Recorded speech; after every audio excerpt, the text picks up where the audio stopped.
In this video, I will show you how to turn off sensitive content control on Instagram.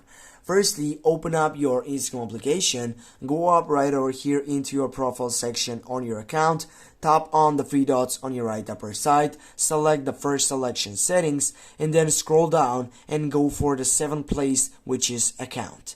When you get there, you need to scroll down again and go for sensitive content control.